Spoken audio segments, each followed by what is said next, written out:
My name is Maddie Schmidt, and I've chosen to do this presentation on the Muslim perspective of death.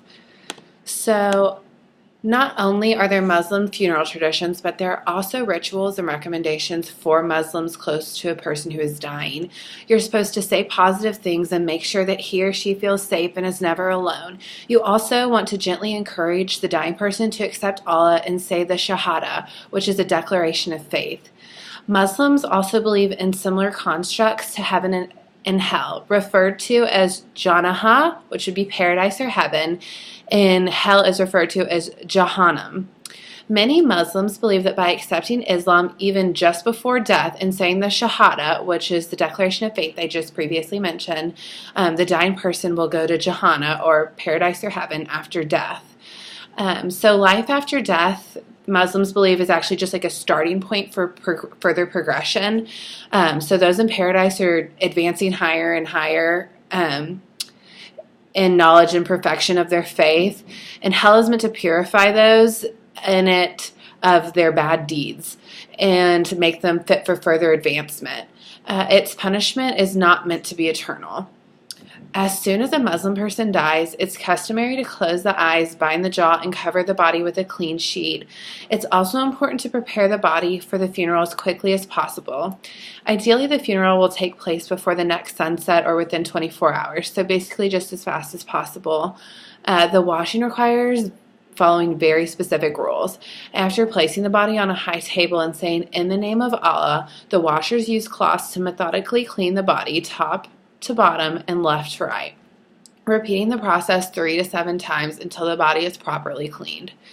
There are different rules for shirting male and female Muslims. To wrap a male Muslim corpse, you use 3 white sheets and 4 ropes. After placing the man's hands on his chest, right hand on top of the left hand, you wrap each sheet right side first over the body. To finish the shirting, you tie 2 ropes just above the head and just below the feet, and use the other 2 ropes to secure the sheets around the body. For women, the wrappings are much more intricate. The corpse wears a loose-fitting sleeveless dress, a head veil, and a loincloth. All of that goes underneath the same sheets and ropes that you'd use to wrap a male corpse that I just previously mentioned. It's important that the people who perform the washing also be Muslim and of the same sex as the person who has just passed. The only exception for this are children and spouses. Before burial, it's tradition to pray over a Muslim body. No matter how old the person was when he or she died, the prayer should happen immediately after the shirting of the body. It usually doesn't occur inside of a mosque. It's supposed to be in a prayer room, and the prayer should take place at dusk or sunset if possible, unless the body is decomposing and needs to be buried as soon as possible. The funeral prayer is then performed, and the deceased is buried in a graveyard without a coffin typically, simply laid in the earth and covered. A person, usually a relative, informs the deceased of what is happening because Muslims believe that the deceased can hear and understand what is being said, but they also believe that the dead person is not always aware of the transition that they're making, so they believe that the person should give them instructions, letting them know that he or she has died and is being laid in the grave. They also are to inform them that 2 angels known as Munkar and Nakir will soon come to the grave to ask 3 questions.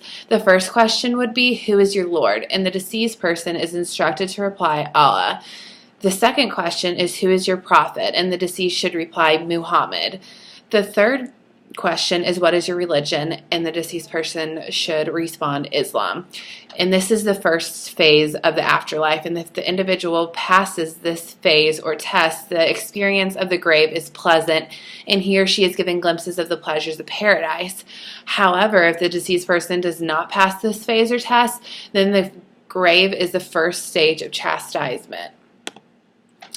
So funeral attendees stand in 3 horizontal lines at the funeral procession, and they face toward Mecca. Men are supposed to be in the front row, children in the second, and women in the third row.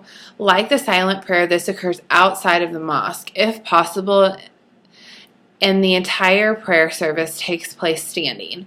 Participants silently set pure intentions for the funeral service, and then they silently recite the Fatiha, which is the first section of the Quran. The 7-verse prayer asks for Allah's mercy and guidance. After the silent Fatiha, there are 4 more prayers in a traditional Muslim funeral service. Before each of the next 4 prayers, attendees say Allahu Tahahud, a prayer to the Prophet Muhammad, and 3 personal prayers for the deceased. If the funeral is for a child, the 3rd personal prayer is often for the child's parents. Traditionally, several men carry the body to the cemetery on foot and funeral goers behind. Nowadays, in modern times, the body can be transported in a hearse with the funeral procession behind it. The car or truck transporting the body shouldn't be a military vehicle, and the funeral procession should happen in silence. There is to be no singing, loud crying, or reading of the Quran. There should also be no incense or candles in the funeral procession.